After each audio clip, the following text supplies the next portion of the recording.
하나님 말씀 열왕기하 10장 30절에서 36절까지 말씀입니다. 함께 봉독하겠습니다.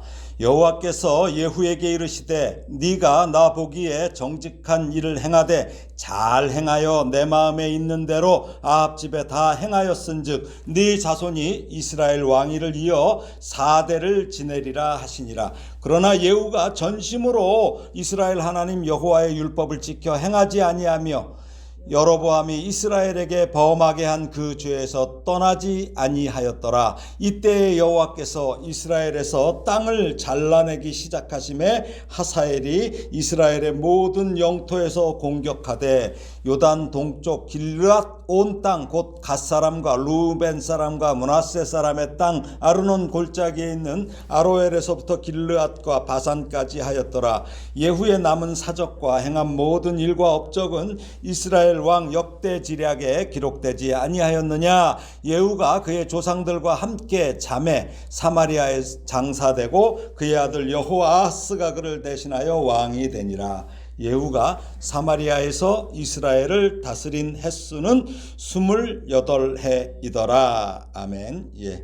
예후는 바알 종교를 북이스라엘에서 몰아냈어요. 그렇지만 가장 중요한 것이 있죠. 베델과 단에 있는 금송아지를 그대로 둠으로써 결국 반쪽짜리 개혁, 반타작 신앙을 보여줍니다.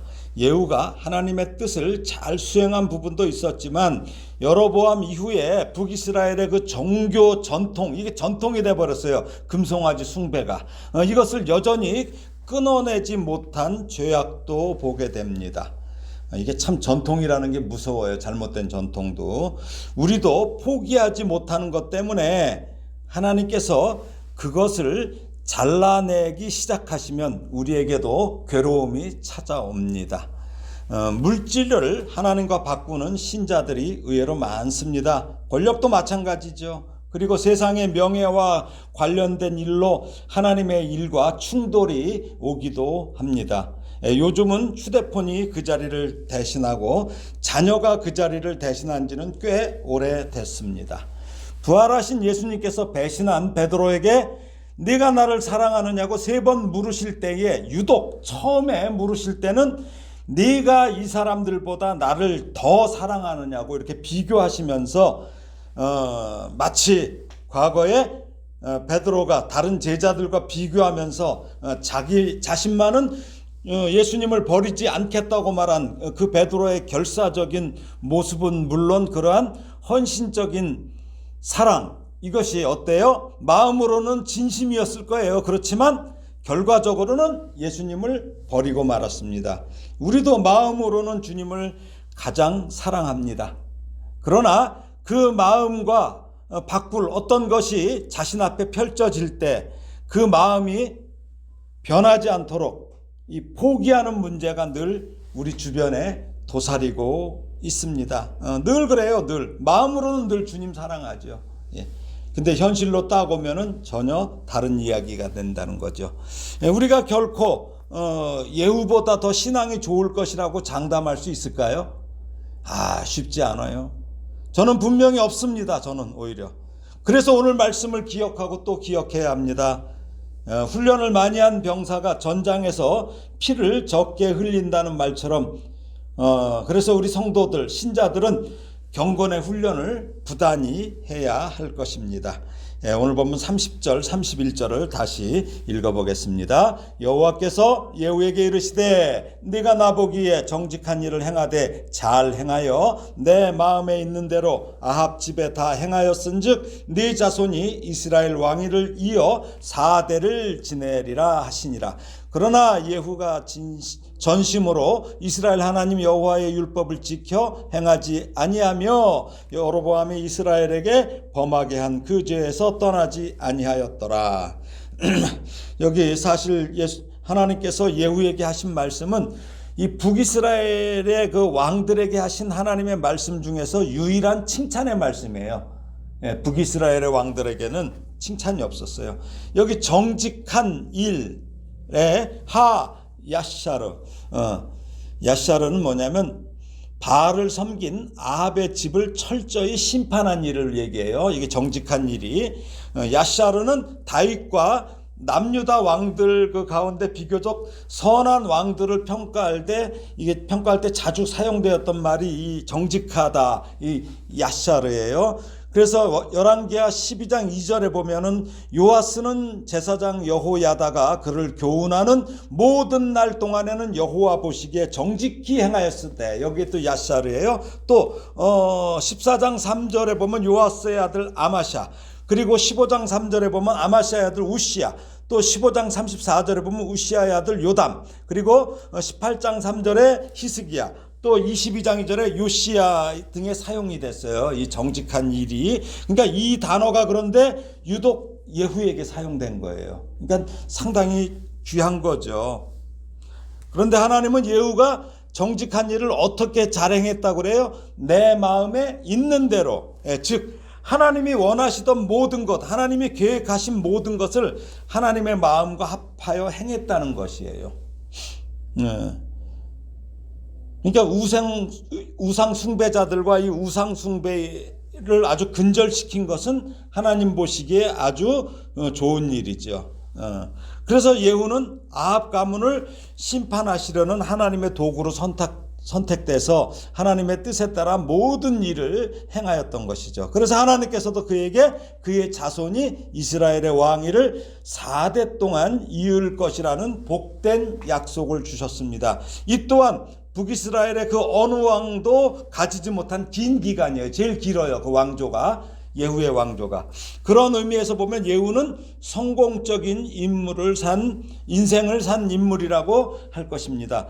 그런데 하나님은 예후에게 이 4대의 왕위를 허락하시는데, 이것은 한편으로는 예후의 자손이 이스라엘의 왕위를 4대 동안 이을 것이라는 말씀으로서 이게 복된 말씀이지만, 또 다른 한편은 어때요?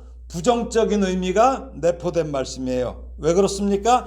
4대가 의미하는 것은 제한됐잖아요. 그렇죠? 제한된 기간이에요. 제한된 기간. 즉 4대를 지나면 예후의 왕조가 몰락할 것이라는 의미예요. 그러니까 예후에 대한 하나님의 은혜는 지극히 제한된 것이죠.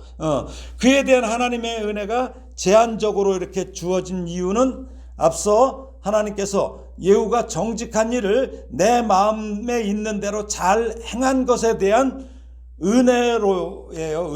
은혜로서 4대의 왕위를 주셨지만, 이 북이스라엘의 초대 왕인 여로보암이 베델과 단에 세운 이 금송아지 우상을 끊어버리지 못했기 때문이죠. 즉 예후는 하나님의 말씀에 순종하긴 했어요. 그러나 온전하게 순종하지 않고 부분적으로, 그러니까 예후도 제한적으로 제한을 두고 순종한 것이죠. 이처럼 예후가 온전히 순종하지 못하고 부분적인 순종밖에 하지 못한 까닭이 뭘까요? 예후가 하나님께 대한 믿음이 제한적이었기 때문이에요. 예후는 하나님의 말씀을 믿고 혁명을 일으켰잖아요. 그렇죠? 혁명을 일으켜서 아합 가문을 진멸하고 바알 종교를 척결했어요. 그렇지만 왕위에 오르자 이 북이스라엘에서 여호와 신앙을 온전히 자기가 다 회복시킨다면 어떻게 돼요? 북이스라엘에 있는 백성들이 하나님을 예배하기 위해서 남유다의 예루살렘 성전으로 갈 거 아니에요. 성전을 하나니까. 그러니까 여호와 신앙을 다 회복시켜도 이게 머리가 아픈 거예요.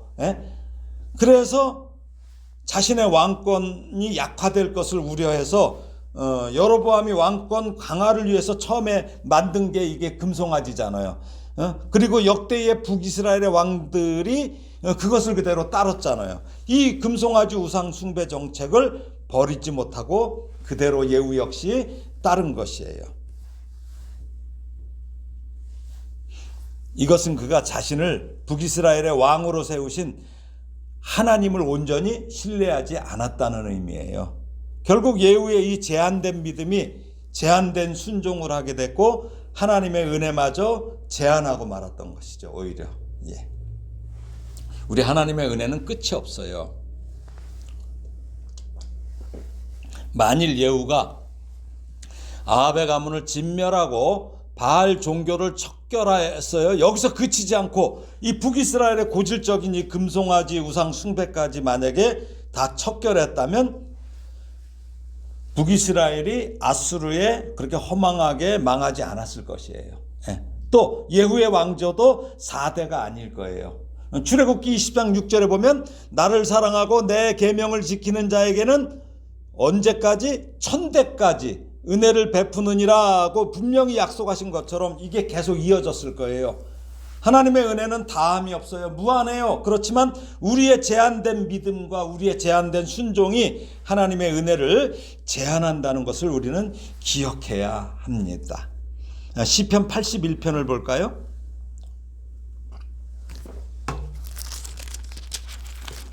시편 81편 10절 11절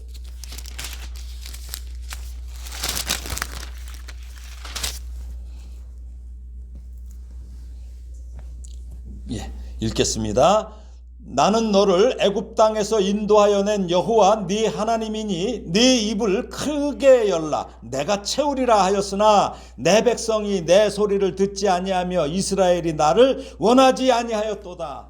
입 크게 열래요. 입을 크게 열래요. 그러니까 우리가 하나님의 은혜를 제한해서는 안 돼요. 온전히 믿으려면 제대로 믿으란 얘기죠. 오늘 본문 32절 33절을 다시 읽겠습니다.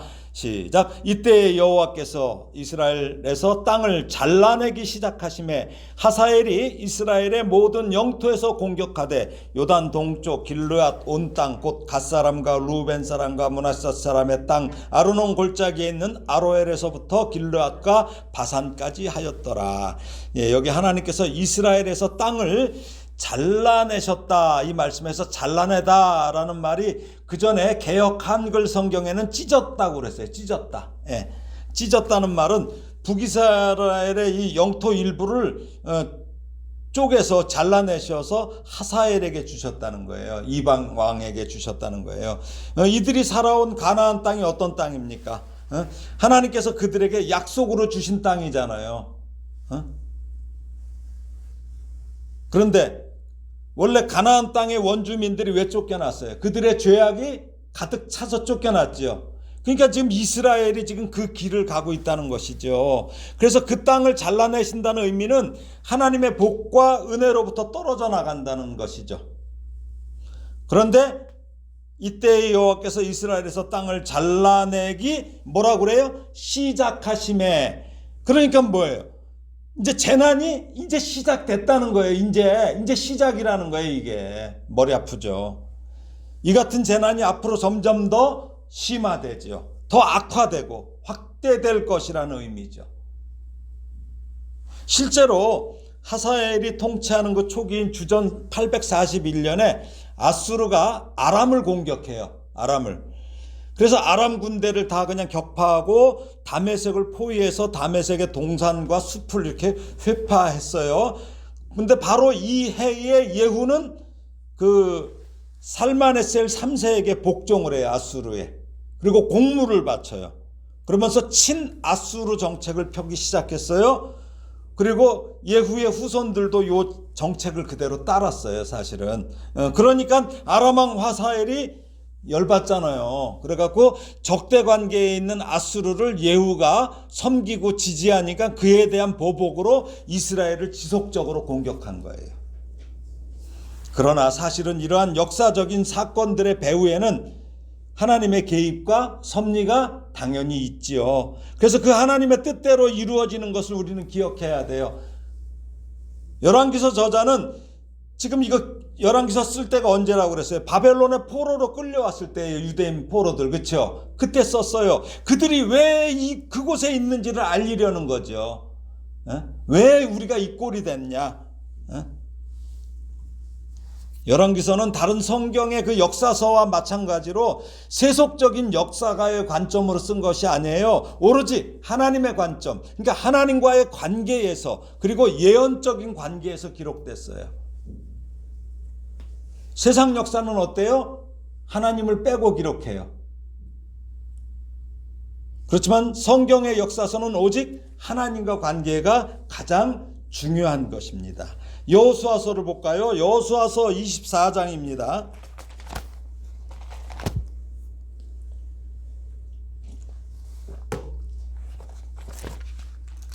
여호수아서 24장 14절 15절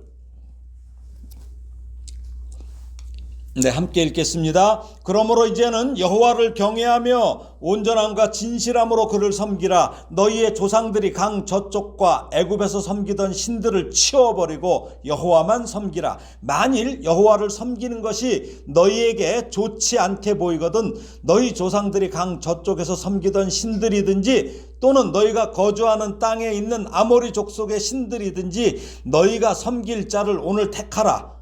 오직 나와 내 집은 여호와를 섬기겠노라 하니. 이어서 더 볼게요. 19절 20절을 볼게요. 19절 20절 시작. 여호수아가 백성에게 이르되 너희가 여호와를 능히 섬기지 못할 것을 그가 거룩하신 하나님이시요 질투하시는 하나님이시니 너희의 잘못과 죄들을 사하지 아니하실 것임이라. 만일 너희가 여호와를 버리고 이방 신들을 섬기면 너희에게 복을 내리신 후에라도 돌이켜 너희에게 재앙을 내리시고 너희를 멸하시리라 하니. 예. 지금 예후한테 이런 거죠. 복을 주셨다가 돌이키신 거죠. 예, 돌이키신다는 거예요. 성경은 일관되게 말씀합니다. 때로 바른 신앙을 그 신앙의 노선을 택하고 그 길을 가는 것이 어때요? 그 길이 평탄한 길이에요? 아니에요. 가시밭길이에요. 아주 어떤 때 막 칼날처럼 날카로워요. 좁아요. 꼭 칼날에 빌 것 같아. 그런 길로 보일 수도 있어요. 근데 그 길이 하나님과의 관계에 있어서 바른 길이라면 그 길을 떠나지 말고 그 길에서 끝까지 가라는 것이죠. 이걸 우리가 자꾸 놓침으로써 어려워지는 것입니다. 자, 오늘 본문 이제 34절에서 36절 다시 읽겠습니다. 시작. 예후의 남은 사적과 행한 모든 일과 업적은 이스라엘 왕 역대지략에 기록되지 아니하였느냐. 예후가 그의 조상들과 함께 잠에 사마리아에 장사되고 그의 아들 여호아하스가 그를 대신하여 왕이 되니라. 예후가 사마리아에서 이스라엘을 다스린 횟수는 28해이더라. 예. 예후의 시작은 그래도 여러 가지 기록이 있어요. 뭐 어떻게 돼서 왕이 되고. 근데 그의 죽음에 관해서는 아주 간단하죠. 그저 이스라엘 왕 역대지략에 기록됐고 사마리아에서 죽었으며 그의 아들 여호아하스가 왕이 됐고 28년 동안 통치했다는 그냥 기록이에요. 그들의 조상들도 세월이 흘러 죽었듯이 예후도 그렇게 모든 인생처럼 죽었다는 것입니다. 근데 참 열왕기서를 우리가 계속 읽다 보면은 태어난 것에 대한 기록은 없어요. 근데 죽음만큼은 꼭 알뜰하게 챙겨서 이렇게 기록하고 있어요. 왜 그럴까요? 이렇게 모든 사람에게는 죽는 날이 온다는 거죠. 이걸 일깨우기 위함이에요. 죽음이 우리 문 앞에 있어요. 그러니 죽음을 생각하며 살라는 거예요.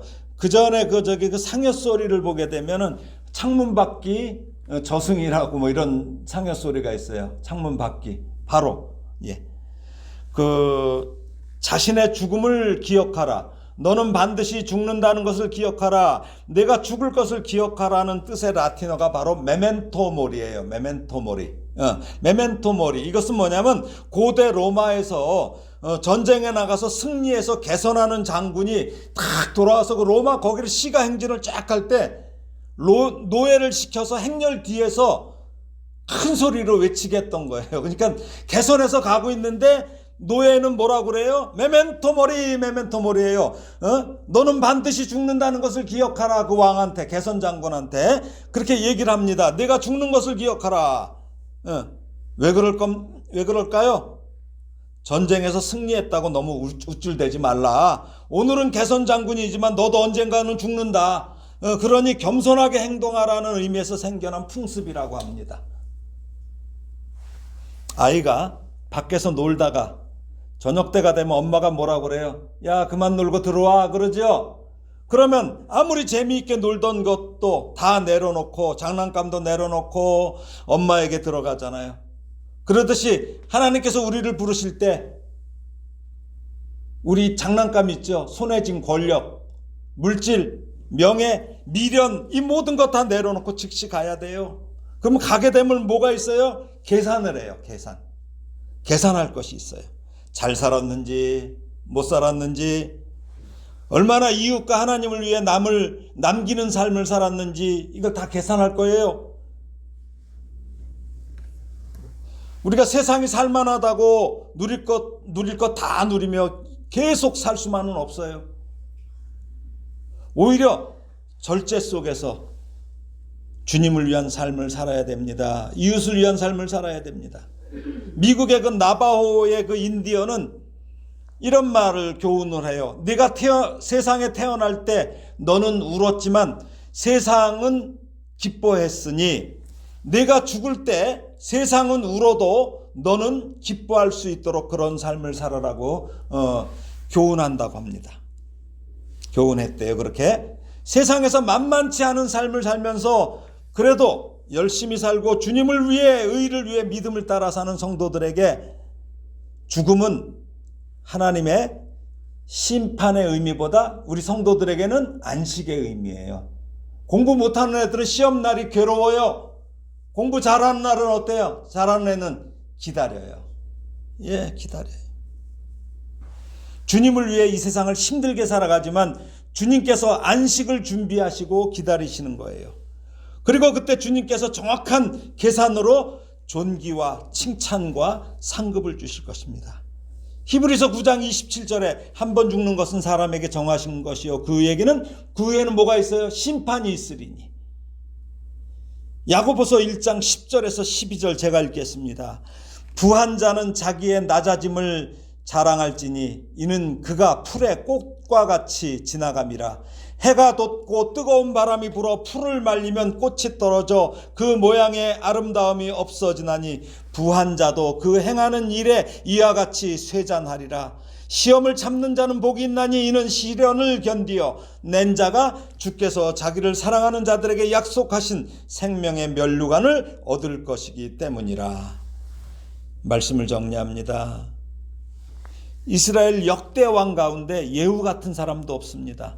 하나님의 은혜로 바알 숭배에 빠졌던 아합 가문을 그 멸절시키는 일을 담당해서 하나님께 칭찬을 받았어요. 그리고 4대 동안 그의 후손들이 왕위를 이을 것이라는 그 말씀을 들었어요. 근데 예후가 지혜가 있는 자였다면 4대라는 말씀에 주의를 기울였을 거예요. 우리 같으면 어떨까요? 하나님, 40대는 안 돼요.